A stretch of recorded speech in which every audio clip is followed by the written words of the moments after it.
NK ডটে আবার এলাম একটা নতুন ব্লগের সঙ্গে। স্কিপ না করে ভিডিওটা দেখতে থাকো, আশা করি তোমাদের দেখতে অনেক ভালো লাগবে। এখন বাজে 3:30 হবে আর আমি এখন রান্নাবান্না এই মাত্র কমপ্লিট হয়ে বসে আছি। আর গোসল কমপ্লিট করে বসলাম। আর দেখছো এই পর্দাটা ধুয়ে দিলাম আর এই বিছানাটাও তুলে নিলাম, তুলে ধুয়ে দিয়ে এসেছি, ছাদে আছি। আর সকাল থেকে অন করতে পারিনি কারণ কালকে রাত্রে তো ব্লগটা বন্ধ করা হয়নি, তাই জন্য সকালবেলা অন করলাম, বন্ধ করলাম, ফের এখন ব্লগটা অন করছি। আর ওরই মধ্যে এডিট করলাম, ফের ব্লগটা আপলোড করলাম, তো ওই জন্য লেট হয়ে গেল রান্নাবান্না সব কিছু গুছিয়ে নিয়ে। তো চলো ব্লগটা দেখতে থাকো। আর দেখো আমি বিছানা পেতে রেখে দিয়েছি, একদম দস্তরখানা বিছিয়ে মাছ আলু রান্না করে নিয়েছি আর প্লেটও এনে রেখে দিয়েছি, শুধু ভাতটা নিয়ে আসবো আর পানিটা। আর এটা এখন একটু লাগাবো সানস্ক্রিন, এটা এখনও অন করিনি, খুলে অন করে নিই। চলো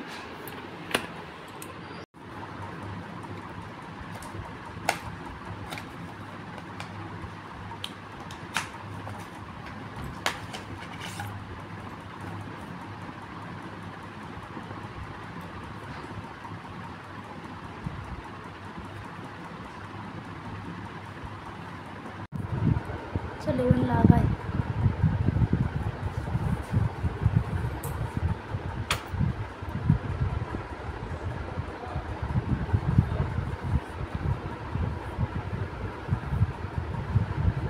এটা লাগিয়ে রাখি আমি সেই দুপুরবেলা থেকে একদম সন্ধ্যাবেলা, যতক্ষণ না সূর্য ডুবছে, তারপরে সন্ধ্যাবেলার দিকে সিরাম লাগাই। আর ক্রিমটা শোয়ার সময় মাখি, ক্রিমটা খুব কম ইউজ করি। দেখো মুখটা অনেক সুন্দর হয়ে গেল। কেউ নিতে চাইলে অবশ্যই নিতে পারো, অনেক ভালো প্রোডাক্ট একটা। সো গাইজ বসে গেছি আমরা ভাত খেতে।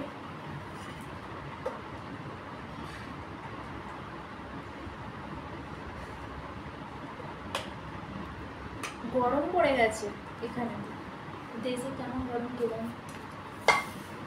সো গাইজ তোমাদের ওখানে যদি কেমন গরম সব কমেন্টে জানা, আমাদের এখানে অনেকটাই গরম পড়ে গেছে।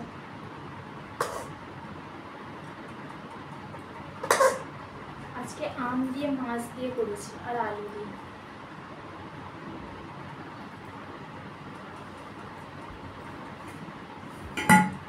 লঙ্কা দেবে?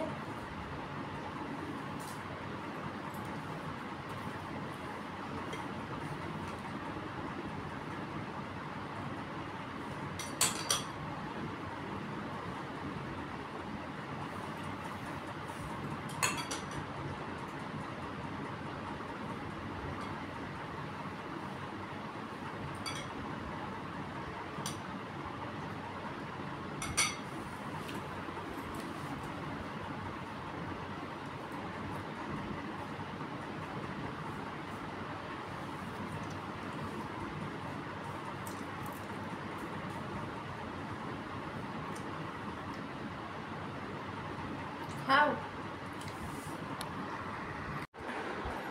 সো গাইস খাওয়া দাওয়া কমপ্লিট হয়ে গেছে আর দোকানে চলে গেছে। আর আমি এখন একটু শসা খেতে বসেছি, এই শসাটা খাবো আর তারপরে একটু শোবো, দিয়ে যে 6টার সময় উঠবো। তো সারাদিন সেই সকাল থেকে আমি একাই থাকি, নিজেই কাজ করি, নিজেই শুধু খাওয়ার টাইমটাই শুধু পাই, চলে যায়। আর এরকম শসা খেতে আমার ভালো লাগে,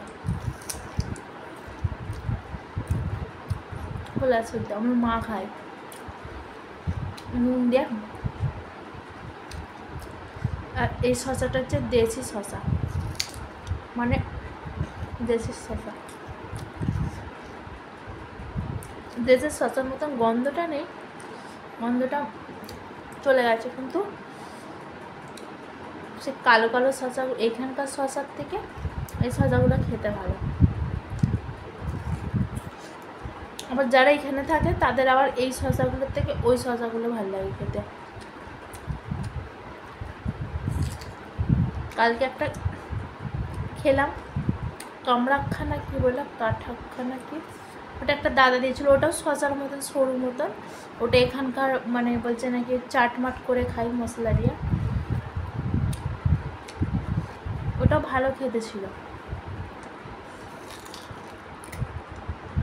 কাঙ্খা না কাঙ্খা মনে হয়।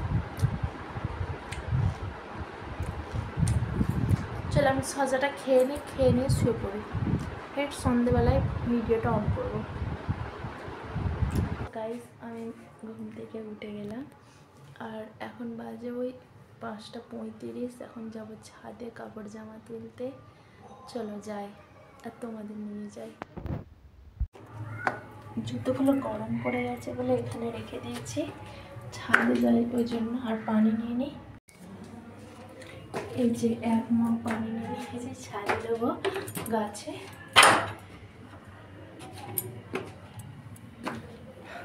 আর কাপড় জামা পুরো শুকিয়ে কড়কড় হয়ে গেছে। চাদরটা ধুয়ে দিয়েছিলাম।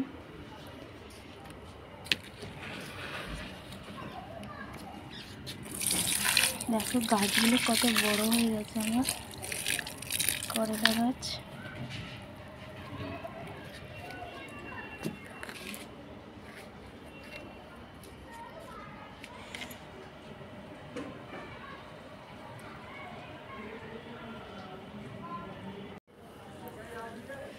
পুরো শুকিয়ে গরম হয়ে গেছে।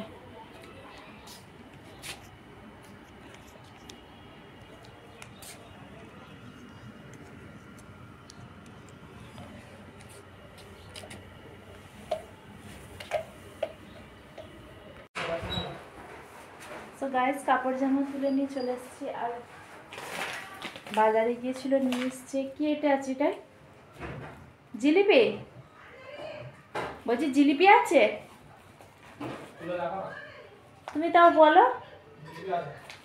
জিলিপি আছে, আর এখানে নিয়ে এসছে কলা, আর দেখি কলা আর ফল। একটা মুচে খেয়ে গাইস, এবার কাপড় জামাগুলো গুছিয়ে রাখতে হবে। আর জিলিপি আমি এই জিলিপিগুলো আজকে ভালো, দেশের জিলিপির মতো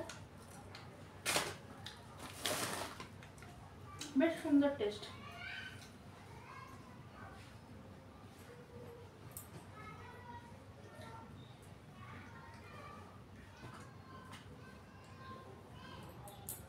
কাপড় জামাগুলো যখন তুলেছিলাম এত গরম ছিল, কি বলবো তোমাদের।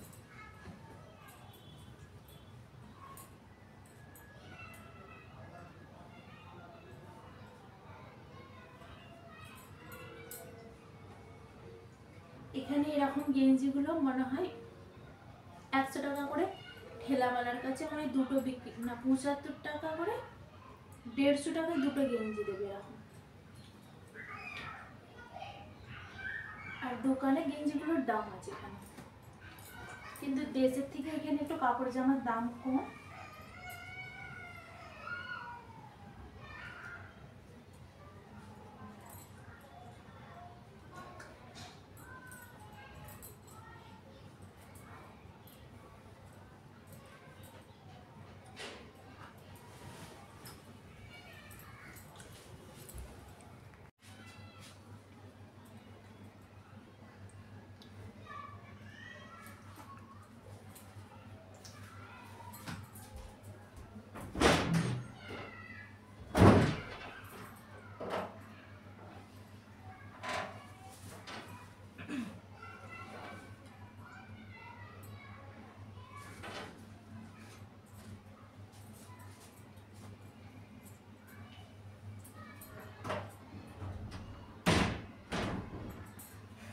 এখানটা গোছানো কমপ্লিট হলো, এবার বিছানাটা গোছাবো।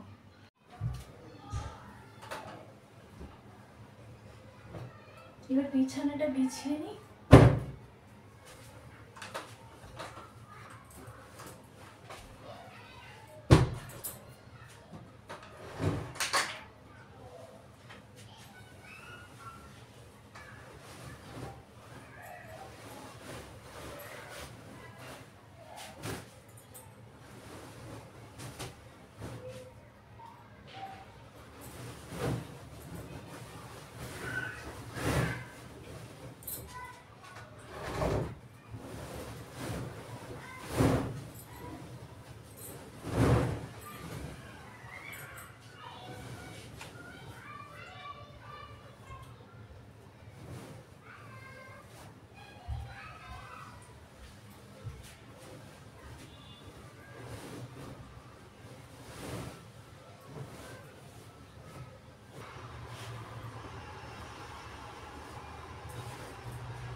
এই ভারী নতুন ঝাঁটাটা তো অনেকটা ভারী লাগছে। সো গাইস কাজ বাজ হলো, ঝাড়ু লাগানো, এবার এই পর্দাটা এখানটা লাগিয়ে দিই আর বাসন ধোবো। আর পানি নেই, একটু পানি নিয়ে এলে পানি ভরবো, আগে এখানটা লাগিয়ে দিই। চলো।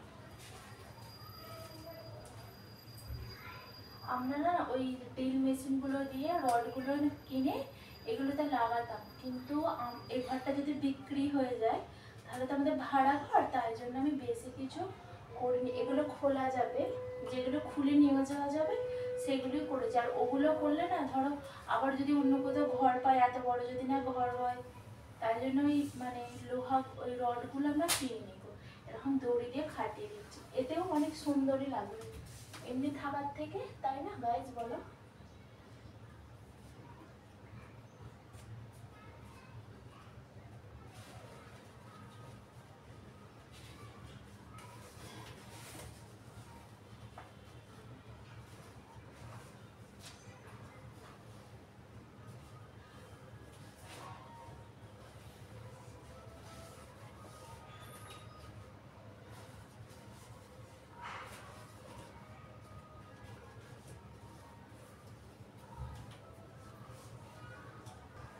তো চলো এবার হাঁড়ি বাসনগুলো ধুয়ে, দুটো বাসন আছে ধুয়ে নিই চলো।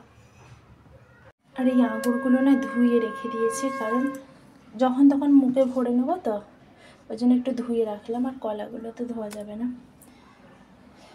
এখানটা একটুখানি ওই বলো না ভীম জেল দিয়ে একটুখানি ঘষে নেবো, নিয়ে তারপরে বাসনগুলো ধোবো।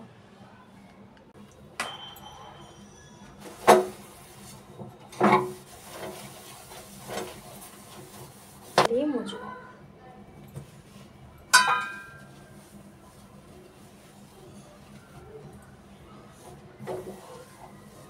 এরকম করে যারা ওই গ্যাস মানে ছোট রান্নাঘর স্ল্যাবে পানি পড়ে যাওয়ার ভয়, এরকম করেও করবে, গ্যাসগুলো অনেক সুন্দরভাবে পরিষ্কার হয়ে যায়। একটু মুছে নিলে শুকনোতে এনে দিয়ে মুছবে, তাহলে দেখবে আর ভিজে ভাববে, সেই ভিজিয়ে নিলে না একটু ইয়ে হয়, মোছাটা একটু খারাপ হয়। আর শুকনো এনে দিয়ে মুছলে কি হয়, পুরো ময়লাটা না টেনে নিতে পারে।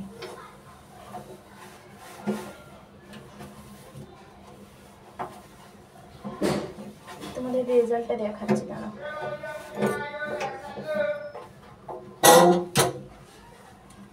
সো গাইজ দেখো আমার গ্যাসটা কতটা গ্লো করছে, মানে চকচক করছে। দেখো একটু ময়লা নেই, আর ভালোভাবে পোঁছা হয়ে গেছে। আর এটা না ভেজে নেবো, মানে বেশ ভালো সুন্দর পোঁছায়, এরকমভাবে ট্রাই করবে, তাহলে দেখবে অনেক ভালোভাবে কাজগুলো করতে পারবে। আর চলে এগুলো ধুয়ে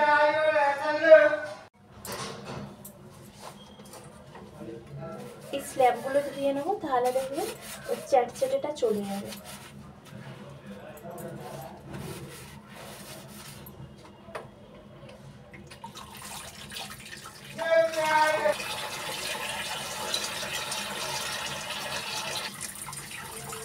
গাইজ আমি মুখ দিয়ে চলে এসেছি, আর এখন লাগাবো হচ্ছে সিরাম। চলো দেখাই তোমাদের।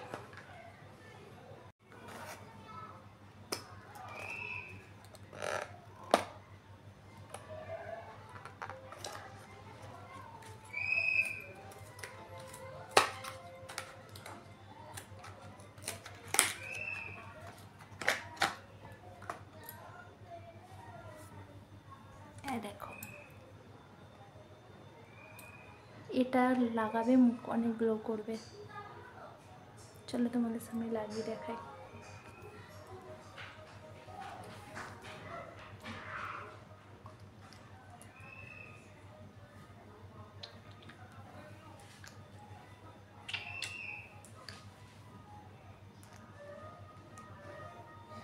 এটা আমি হাতে নিলাম, নাহলে আমি হাতে নিই না।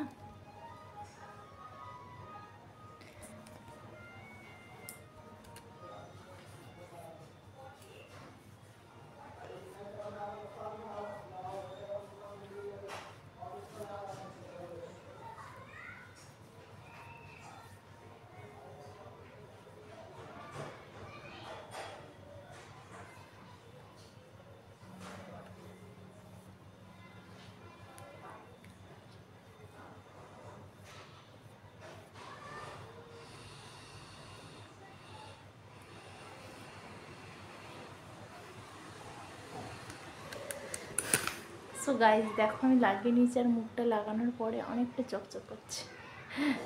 তো চলো আমি একটু বসি, তারপরে ফির তোমাদের সঙ্গে দেখা হবে। সো গাইজ এখন খাচ্ছি জিলিপি।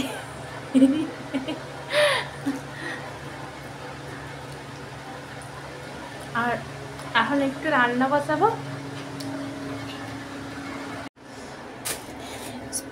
ডাল করব আর হচ্ছে ঢ্যাঁড়সটা ভাজবো।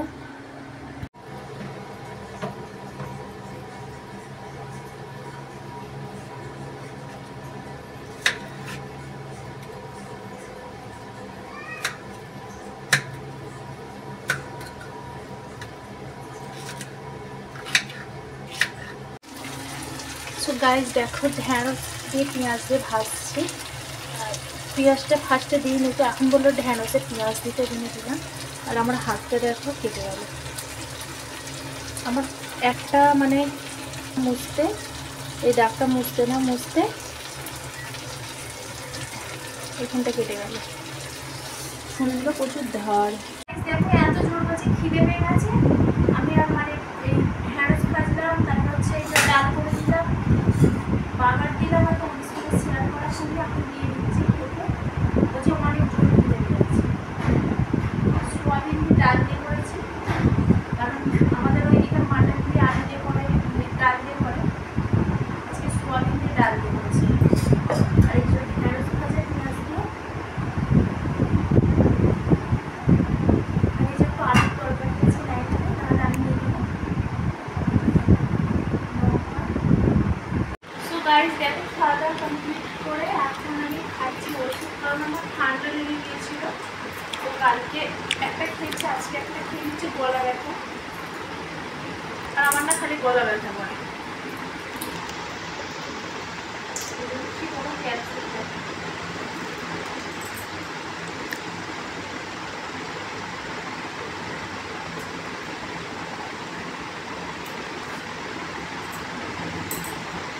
সো গাইস ভিডিওটাই পর্যন্ত রাখি, কালকে ফির একটা নতুন ব্লগের সঙ্গে দেখা হবে। আসসালামু আলাইকুম, সকলে খুব ভালো থাকবে।